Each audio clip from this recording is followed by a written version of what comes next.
It's quite a double standard because he's standing by Hegseth, but if you remember, he sang a different tune when he called for America's first black defense attorney, Lloyd Austin. This sentence appears to be making a case for consistency in judgment and accountability, particularly directed at former President Trump. The speaker is pointing out that Trump previously called for the immediate firing of Lloyd Austin for what he described as improper professional conduct and dereliction of duty.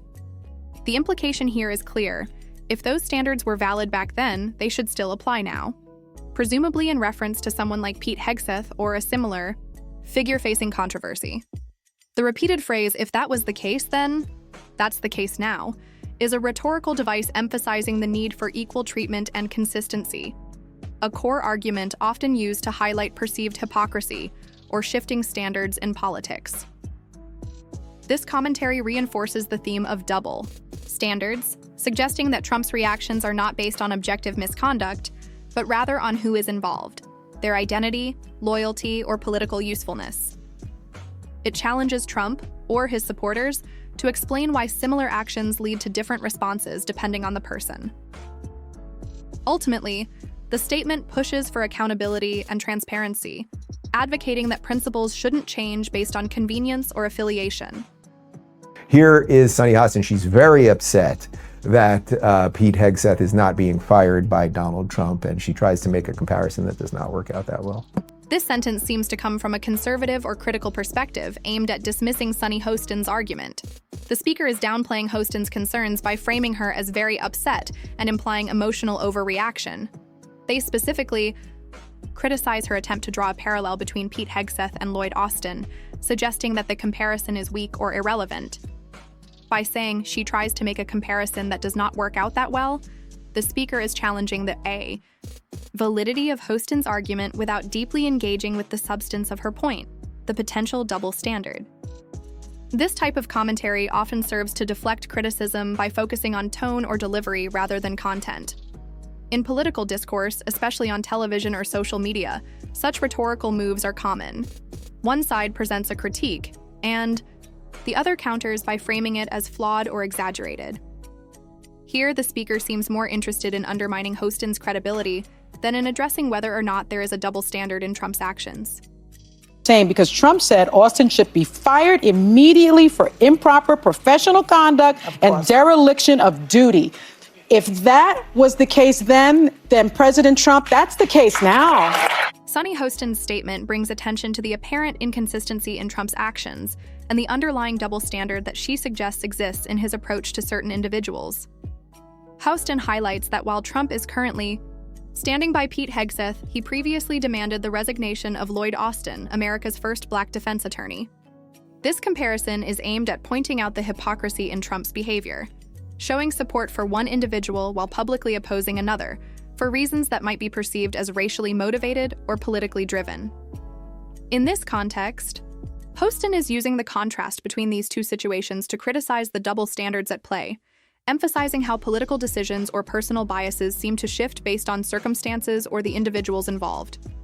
The reference to singing a different tune suggests that Trump's stance has changed over time, possibly reflecting opportunism or selective loyalty, rather than a consistent or principled stance on leadership or qualification. Overall, Hostin's commentary exposes a broader critique of how public figures may selectively support individuals depending on their political or personal agendas, calling into question the fairness and equality of their actions.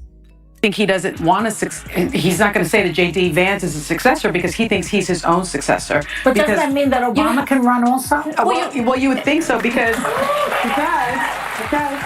part of the resolution says no person shall be elected to the office of the president more than. This statement refers to a serious legal accusation that the individual in question knowingly provided fraudulent medical and healthcare services, which included arthroscopic surgeries. Arthroscopy is a minimally invasive surgical procedure on a joint, often used for diagnosis or treatment, so falsely performing or billing for such procedures is a major violation of medical ethics and the law. The key word here is knowingly, which indicates intent. It suggests that this wasn't a case of negligence or error, but rather a deliberate act of fraud, which significantly raises the severity of the charges. If proven true, this would imply a systematic abuse of patient trust, insurance systems, and potentially public health resources. This kind of allegation undermines public confidence in the medical profession and could carry hefty legal consequences, including loss of medical license, fines, and imprisonment. In broader terms, it also contributes to ongoing debates about healthcare oversight, accountability, and the mechanisms in place to prevent such abuse.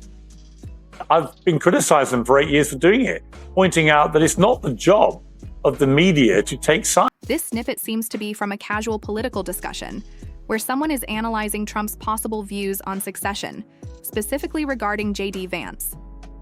The speaker speculates that Trump doesn't want to label J.D. Vance as his successor, not necessarily because Vance isn't qualified, but because Trump sees himself as his own successor, implying he intends to maintain political dominance or return to power directly. Then, the conversation pivots to an intriguing but somewhat confused constitutional argument. Doesn't that mean Obama can run also? This question seems to challenge the 22nd Amendment, which limits U.S. presidents to 2 elected terms. The speaker references a supposed clause about being elected more than 3 times, which appears to be a misunderstanding. The actual language is, no person shall be elected to the office of the president more than twice. So, the claim about being elected more than 3 times is incorrect, but it reflects how complex or misunderstood constitutional provisions can become in off-the-cuff conversations. The back and forth illustrates how informal political dialogue can mix valid insights, like Trump's positioning of himself as the ultimate figure in his movement, with misconceptions, like the rules around presidential eligibility. It also highlights how political personalities, like Trump or Obama, continue to dominate the imagination of voters and pundits alike, blurring lines between what's legally possible and what's part of political narrative making.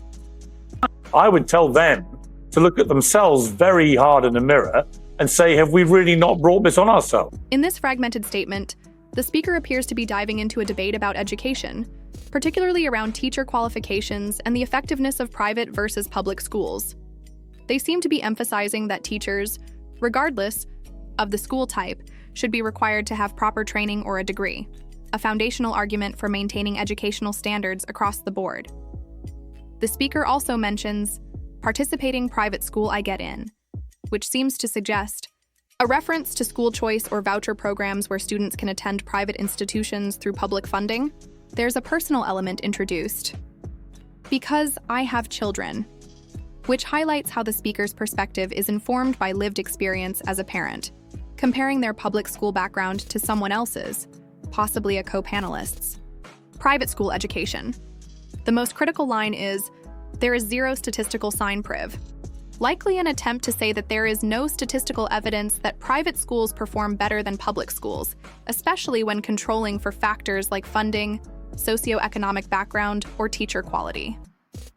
Lastly, nobody figure out what's being said here right now, no, there is no less, might be either a disruption in the conversation or someone pointing out how muddled the discussion has become, possibly due to overlapping talking points or lack of clarity.